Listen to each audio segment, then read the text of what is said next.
Hello mga kapugsid, so andito na lang po tayo sa Pusorobo. Bali, kung gusto nyo po pumunta dito sa Pusorobo mga kapugsid, all the way from Alicia, parang nasa 300 km po yung travel natin para marating tong napakagandang view ng Pusorobo. Nagbiyahe po kami dun guys, mga kapugsid, ng mga parang 5 AM. And nakarating po kami dito mga mag-aalas 12 na po. Diretso po ang pahinga na lang po namin is nag-stop over po kami dito sa Santa Ana para kumain. And ang speed po natin is hindi naman po yung mabilis. Mga nasa 60 to 70 km per hour para po makarating tayo dito sa napakagandang island or beach ng Pusorobo po. So napakaganda po talaga dito. Sobrang sulit ng pagbiyahe natin guys. So sa mga gusto na pumunta dito sa Pusorobo, bisitahin nyo na lang po yung page nila sa Facebook, then mag-inquire na lang po kayo doon. Maraming salamat kapugsit. Hello mga kapugsit. Dito po tayo ngayon sa Santa Ana, Cagayan. So guys, mga kapugsit, talagang napakaganda dito sa Santa Ana. Especially dito po tayo sa may Pusorobo. Dami din water activities, dami fish. Guys, tignan mo, marami din ako ng... Oo, may water activities din. Wait, mga kapugsido, tignan mo. Tignan mo, ang daming mga rock formation. Ito po kami galing kanina. Guys, yan, pabalik na po tayo sa may aming campsite. Sobrang enjoy dito guys, sulit na sulit pa rin yung bayad. experience ko natin dito sa Yung bayad mo pa. Ang daming crabs. yung bayad. Kung gusto nyo pong pumunta dito, medyo yung mga cottage po nila is talagang medyo cost, medyo mahal, pero sulit na sulit naman po yung pag-stay dito. Saka sa mga may mga anak dyan, perfect po sa inyo tong Pusorobo kasi super babaw po nung tubig and good for the kids po siya talaga. Guys, ang init talaga guys dito. para akong sa Abu Dhabi. Mga kapugsit, tignan nyo. Ayun yung mga fish, kung nakikita nyo. Kung hindi nyo nakita, bala na kayo. Mga kapugsit, ito yung tinatawag nilang water lily ng karagatan. Yan ang water lily yan. Tangkay yan ang kahoy. Ito shell. I-flex mo ata ni shell. Yan. Guys, alam nyo ba na sa pag-aaral ang shells ay parang bato? Mga kapugsit, ito daw, sa napanood ko, parang nauulam daw ata to. Ay, nagkakan sila. Parang siglo ng ML to. Siglo. Yan. Biscuit yan, hindi naman to. Shell.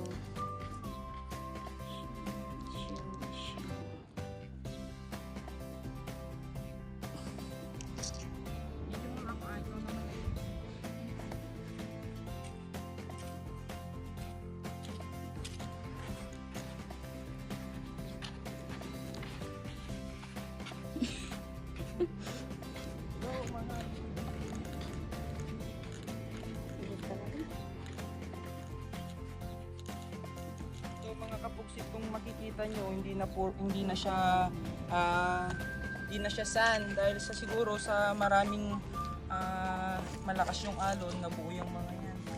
Naipagilid na sila. Aray. Mga kapugsit, tignan nyo ito. Yan.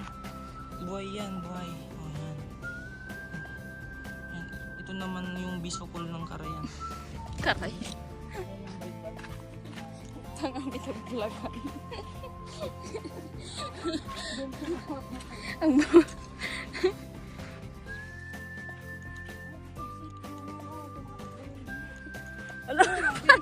Anong bilit?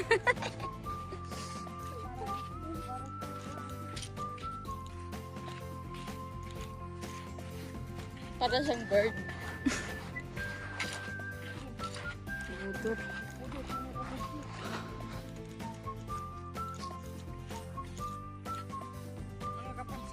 1 kilometer pa yung lalakarin natin.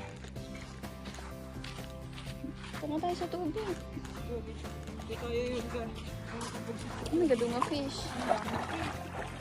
Ayun, nalapit.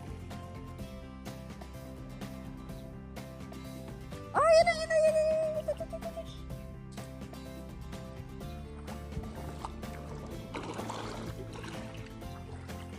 Gadong naman dyan.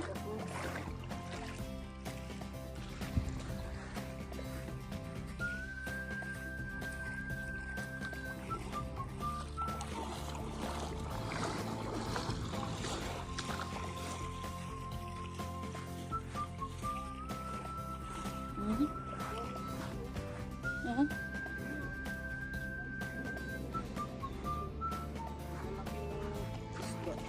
Ayun ang dami dyan. mga kapugsit, dito ka din makakakita ng Carabao grass. Yan yung mga kapugsit ng Carabao grass.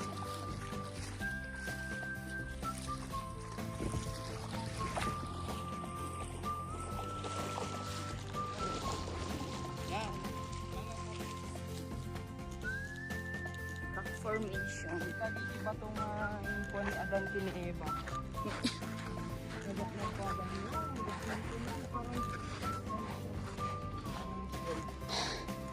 Pagod na. Hawakan mo tayo slipper ko. Yan, pinagawak na naman ito.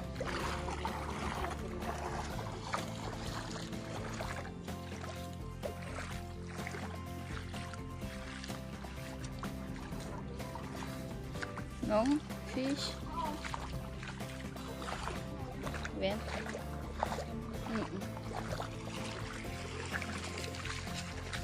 Coral Reef. Island of Coral Reefs. Puro corals. Kaya masakit sa paa. Aray ko. Nagsakit sa ka. Masakit sa paa. Ayon sa pag-aaral, yung mga coral reefs, marami dito sa Santa Ana. Galing dun. Marami dito sa Santa Ana. Galing dun, oh. Tapos naianod dito. Aray, aray, aray. Parang napaka hindi pa masyadong nag-iisip na dito yung Pusorogo, pero makaganda po talaga dito. Aray, aray, aray. Masakit sa paa. Sobrang sulit po yung mga bibisita po dito. Dahil napakaluwang po talaga niya. Mula po doon, na doon, hanggang doon. Isa po yung namamahala ang Pusorogo Beach Club.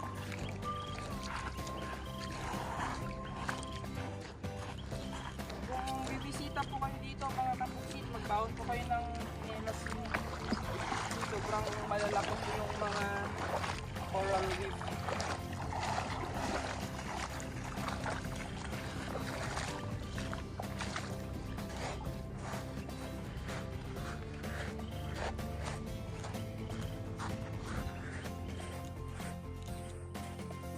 Sakit sa paa.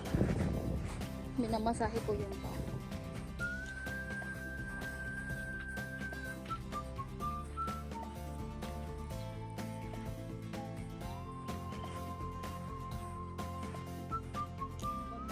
Lalaki yung buhangin dito. Lalaki.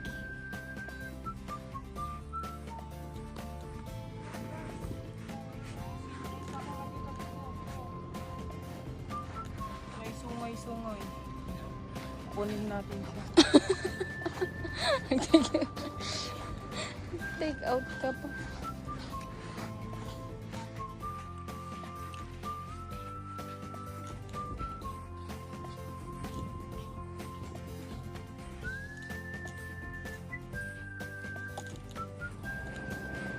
Sa mga bigyan na kahit ngumisit.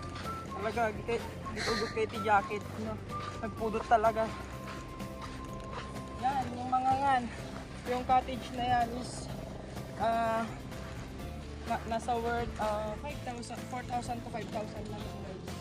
Good for family na din yan. Good to 10 person. Good to 15 din, pero dikit-dikit po kayo. Text mo naman daw yan. Yung guys. Text mo yung pulo doon. Guys, dito din mula dito, mga kapugsit, makikita mo din yung Polillo Island. So yun po siya, hindi lang po siya makita, pero yun po yung Polillo Island. Para po makarating doon, kailangan mo pang sumakay siguro ng bangka. Yun yung way of travel nila. Mga asa 10 to 15 minutes, yun po yung Palawi. Yun. Hindi na po siguro nakikita sa video.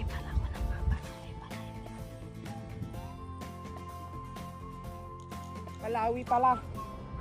Guys, nagkamali ako. Palawi, hindi po Ilo. Akala ko sa Iloilo yun mga kapugsit. Yan, kung gusto nyo din pumunta din po doon, napakaganda din po doon. Baka next destination na din namin yun. And nasa deck na din na gusto din namin ma-visit yung Palawi. Hopefully, by God's grace, baka ma-visit din po natin siya. Yan, thank you mga kapugsit sa panunood. Bali, malapit na po tayo. Ito na po yung pan namin, yung pag nag-stayan po namin. Yan. Yan lang po siya. Maliit po siya, good for 2 person or 4 person sa mga magbabarkada for only 2,000 pesos lang po siya. Kaya sulit-sulit na po yung pag-stay nyo dito. Yung sa may dagat, kung kita nyo yung may alon na, it's all about mga hanggang tuhod lang po kalalim yung tubig.